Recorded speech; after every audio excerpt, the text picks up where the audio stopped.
Well, hello, welcome to the video.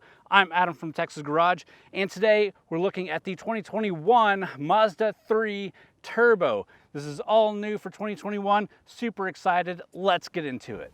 So if you haven't already been able to tell, what's new with the 2021 is that we now have a turbo option. We'll talk a little bit more about that engine under the hood in just a second, but first let's appreciate this design. So obviously this follows Mazda's Kodo design language, and it's a much more mature version of that design language. One of the main principles of the Kodo design is a less is more approach to design, and that's something that I truly respect. If you've seen some of my other reviews of vehicles lately, a lot of them have a bunch of design elements that I think are just there because they couldn't figure out what else to do. And I think a more sleek and less is more design approach ages better, looks more luxurious, looks more refined, and Mazda definitely nails that with this Mazda 3. Now there is a sedan and a hatchback version. Obviously this is a sedan, but I do love that hatchback as well. Some of the key new features of this design that call out the turbo are its front lower spoiler, the rear lip spoiler. You do have larger tailpipes here, and you get 18-inch wheels. And for our review unit specifically, we have these gloss black 18-inch wheels. I think they look really good, and we're rocking some Bridgestone tires. And your standard Mazda 3 comes in a few different packages. You can get the turbo as its own trim, and you can get the premium package added on to it. I'll put a quick little chart up there on the screen for you guys to see the different options. So again, this is the sedan, not the hatchback. Let's quickly pop the trunk and check out the cargo volume offered with this Mazda 3. And if cargo volume is what you're looking for, obviously that hatchback is going to be the better option. The sedan here has 13.2 cubic feet of cargo volume, which is quite a bit for a smaller sedan. That hatchback though has 20.1 cubic feet of total cargo volume. With that, let's go pop the hood and check out that turbocharged engine.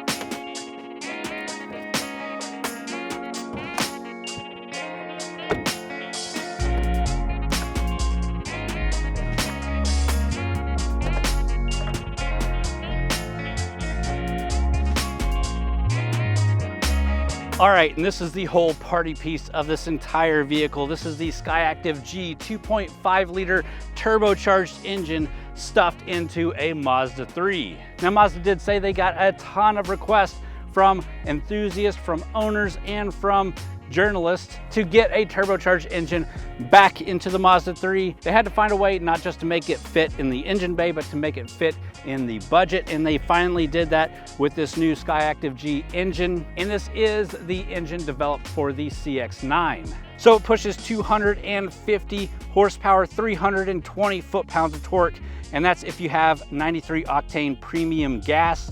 Without that, with just regular 87 octane gas, you're still pushing 227 horsepower and 310 foot-pounds of torque. It is matched up to a Skyactiv-Drive 6-speed automatic transmission.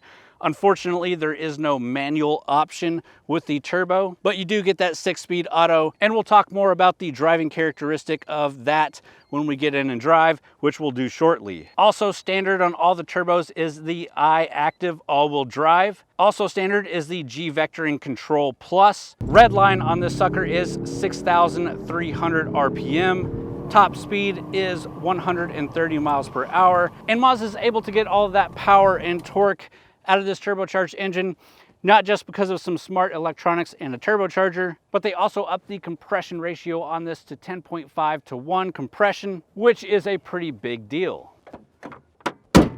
All right, and with that, let's move inside, check out some of the tech, and drive this sucker.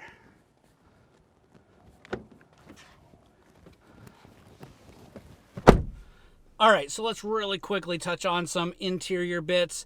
Not a whole lot is new in here, but it is a nice interior, so let's go through it really quickly, and then we'll drive this sucker. I think this interior is really nice. Again, nothing really new about Mazda. Mazda makes really nice interiors. These seats are super comfortable. It has the white leather with the white stitching, the perforated leather. They are heated seats. Your steering wheel is a heated steering wheel, leather wrapped with some black stitching. Very nice in the hands. And you do get paddle shifters back here. They are just plastic paddle shifters, but they feel decent and they work well. All right, and first off, standard on all the turbos is the Bose Premium 12 speaker audio system. You do get that nice bright display that's set back in the console. It's not a touchscreen. It's meant to be controlled with the control dial down here in the console. That's a Mazda thing, nothing really new about that. You can scroll through the menus. You can use these function buttons here. Volume control is here. Favorites over here. Getting back to the home screen right here. You do also get Apple CarPlay and Android Auto connectivity. And one of the cool things that Mazda has done here is if you're using maps on your Apple CarPlay or you're using the audio from your Apple CarPlay, when you hit these quick function buttons down here, those will actually take you to Apple CarPlay's maps or Apple CarPlay's music instead of the built-in maps or music. Another thing that you get here is a 360 camera. So you do get a 360 view around the vehicle when you're in reverse, or you can hit that camera view button and get that view at any time. We'll probably talk a little bit more about it while actually driving, but you do get a nice heads-up display, which I really do appreciate, especially in a vehicle of this segment. And of course, you get a lot of safety features. You get a sport mode, you get radar-guided cruise control, things like that. But I'll talk about that as we get driving, so let's just get to it. All right, so first off, being behind the wheel of the 2021 Mazda 3 Turbo doesn't feel all that dissimilar to the 2020 Mazda 3. You do have a really nice interior. You have nice seating, very comfortable to be in. It's a compact sedan, but it is very comfortable even for me, which I'm 6'1", and I'm a bit of a bigger guy, but I fit in here just fine and super comfortable. If you have driven the 2020 Mazda 3, the first thing that you will notice is this does have a lot more get up and go. And it definitely sounds better than the non-turbo Mazda 3. Now, Mazda's done a lot of wizardry with technology and algorithms and coding with the throttle pedal, with the steering, and with the way that this thing accelerates. So if you're light on the gas and you roll into it, it drives pretty normally.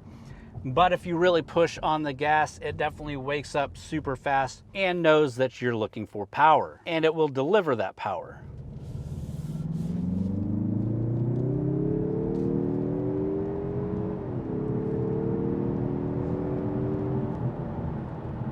And that extra horsepower is definitely what Mazda was missing with the Mazda 3. It's just a blast to drive. Mazda already has the steering locked down. It's a great feeling car. It steers really well. It's really responsive and nice in the hands. And all of that matched up with this new power under the hood is just a match made in heaven.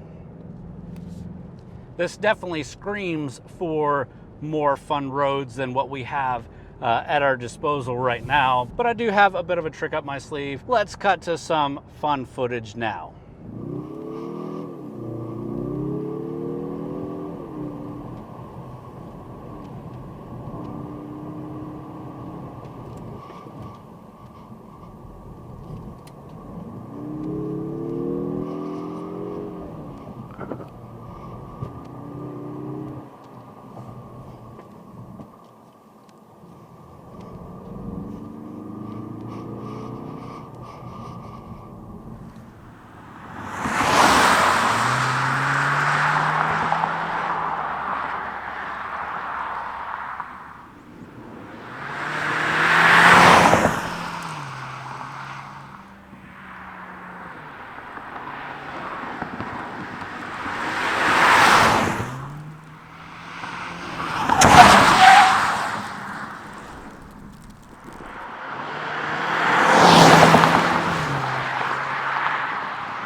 One of the other features you get standard with this vehicle are the iActive safety sense features. And these include things like the Mazda radar cruise control with stop and go, smart brake support, blind spot monitoring with rear cross traffic alert, lane departure warning with lane keep assist, and high beam control. You also get traffic jam assist, which will help you at lower speeds on the highway. When you're in stop and go traffic, it helps regulate your speed and warn you about veering through the lanes. It's a great feature to have if you deal with a lot of traffic in your day-to-day life. Now, this isn't an autonomous driving vehicle. It doesn't really have autonomous driving features like a lot of the new cars coming out. It has the lane keeping assist and warning, which kind of just nudge you in a direction, but it's not made to be hands-off driving at all. And truthfully, with as good as this feels, who wants to be hands-off driving with the Mazda 3 Turbo? Fuel economy numbers do take a bit of a hit with the turbo engine, but it's not bad. I'll leave a little bit of an annotation here on the screen if you're interested in that. But my real world driving for a couple of days, I'm averaging 23.5 miles to the gallon, which is pretty good in a car as fun as this. Now, we definitely rushed through a little bit of the features and just immense amount of information that Mazda has on this vehicle. Again, we only had it for a couple of days to drive and get you guys our first impressions here. I'll definitely be doing another video that is a full review, a full look at this vehicle as soon as Mazda is able to get it to me for a full week. So if you're interested in that, leave me a comment down below. Let me know, let Mazda know, and let me know what you want to know more about with this vehicle, and we'll definitely make that happen. With that, let's find a place to pull over and park again, and we'll talk a bit about the price and competition. All right, now the all-important discussion. What about the price? So I do have the list of trims and prices available for different packages and stuff like that. I'll try to throw that up on the screen right now. We don't have the specific price for the specific car that we're driving, but I can tell you that the base price for a turbo model is $29,900, which is pretty good. It comes optioned out pretty well as standard. I know once you add some options, it can get up a little bit higher. But sitting in this vehicle and driving this vehicle, if you tell me it's a $30,000 and up vehicle, I have no problems with that. If you're just telling me that it's a Mazda 3 and I haven't driven it, I might have a problem with it, but after driving it, I really don't. And one of the big things that Mazda expressed while developing this car is that they really didn't see anything in the same segment as their competition. When they were looking at what to benchmark this to, they were looking at things like the Porsche Cayman S and the turbocharged BMW 3 Series. And that in itself is making a statement. With that, let's jump out and I'll give you my final thoughts and we'll wrap this video up. All right, guys, and with that, some final thoughts. First off, thanks Mazda for sending this out my way and allowing us here at Texas Garage to be one of the first in the country to drive it and get a video out on it. Normally, manufacturers like to send you out to nice locations, put you up in a nice hotel, feed you nice food, and give you about 6 to 8 hours driving their car. But with everything going on, Mazda decided to just send these out to journalists and reviewers, and I got to spend 2 full days driving the car, getting to know the car, and learning about the car a lot more than we do on those other trips. Don't get me wrong, love the trips, but this was a cool opportunity to really get in this car and get you guys a quality video and some serious thoughts. So what are my final thoughts on the Mazda 3 Turbo? It's exactly what Mazda needed. I love it. I'm one of the people that have been advocating for a long time that the Mazda 3 needed that Mazda speed back. Having a turbocharged engine definitely gives you that, but this is not your old Mazda speed. This is not a toy car that can just run out on a track or terrorize a neighborhood. This is a refined and luxurious car that's really nice to drive, and when you need that performance, it certainly delivers. It is a great everyday car, and it's definitely a very fun car to drive as well. With that, those are my final thoughts. I hope you guys did enjoy this video. If you did, hit the thumbs up button. If it's your first time checking out the channel and you did enjoy, please subscribe. Leave me a comment down below. Let me know what you think about the Mazda 3 Turbo. And with that, guys, thanks for watching.